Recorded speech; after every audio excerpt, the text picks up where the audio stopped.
महाकुंभ की आस्था ने रेलवे स्टेशनों पर भीड़ की नई तस्वीर उकेर दी है। पटना जंक्शन, दानापुर, पाटलिपुत्र और राजेंद्र नगर टर्मिनल पर प्रयागराज जाने वाले यात्रियों का सैलाब उमड़ पड़ा है।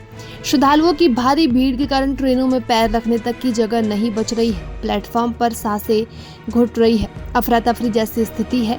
बुधवार को पटना जंक्शन पर भारी भीड़ देखने को मिली। बिना टिकट यात्रियों को स्टेशन में प्रवेश से रोका जा रहा है, लेकिन फुटओवर ब्रिज और प्लेटफॉर्म पर भीड़ कम होने का नाम नहीं ले रही।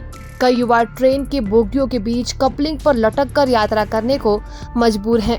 यात्रियों की सुरक्षा के मद्देनजर आरपीएफ और जीआरपी के जवान मुस्तैद हैं और ट्रेन के गेट पर चढ़ने के दौरान धक्का मुक्की रोकने के लिए विशेष सतर्कता बरती जा रही है। भीड़ को संभालने के लिए स्टेशन परिसर में अतिरिक्त पुलिस बल तैनात किया गया है, लेकिन फिर भी भीड़ नियंत्रण से बाहर है। बता दें कि प्रयागराज जाने वाली ट्रेनों के खुलने के समय प्लेटफॉर्म पर श्रद्धालुओं की भारी भीड़ देखी गई। कई यात्री ट्रेन में चढ़ने के लिए एक दूसरे के ऊपर चढ़ते दिखे। महिलाओं और बुजुर्गों को भी काफी परेशानियों का सामना करना पड़ा। भीड़ को नियंत्रित करने के लिए मजिस्ट्रेट की निगरानी में 3 शिफ्टों में पुलिस बल तैनात किया गया है। आरपीएफ, जीआरपी, एसडीआरएफ और बिहार पुलिस के 120 अतिरिक्त जवानों को ड्यूटी पर लगाया गया है। स्टेशनों पर सुरक्षा व्यवस्था बनाए रखने के लिए सख्ती बरती जा रही है।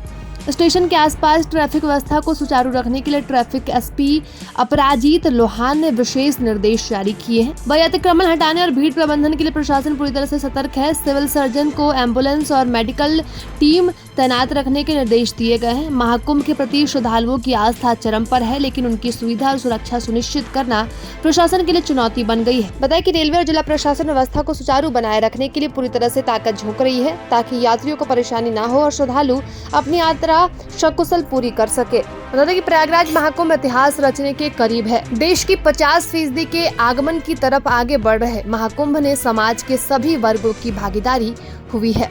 प्रयागराज महाकुंभ में पहुंचने वालों की संख्या 55 करोड़ को ही पार कर गई है। देश की लगभग आधी आबादी का यहां पहुंचना समाज विज्ञानियों के लिए भी एक विश्लेषण और शोध के लिए प्रेरित करता है। बता दें कि डॉक्टर अर्चना सिंह का कहना है कि महाकुंभ के विभिन्न एंट्री पॉइंट्स और स्नान घाटों पर उनके अध्ययन दल के सदस्य मौजूद हैं, जो अभी भी महाकुंभ आने वाली आबादी के विभिन्न पहलुओं पर उनसे बातचीत कर उनके बिहेवियर और उनकी सोच को समझने का प्रयत्न कर रही है। उनका कहना है कि महाकुंभ आ रही आबादी में आधी आबादी की संख्या 40% से अधिक है। इसके पहले के कुंभ के आयोजनों से ये संख्या अधिक है। इसमें नगरीय क्षेत्र से आने वाली महिलाओं की संख्या भी बढ़ी है, खासकर 18 से 35 आयु वर्ग से, जो कई तरह के संकेत दे रही है।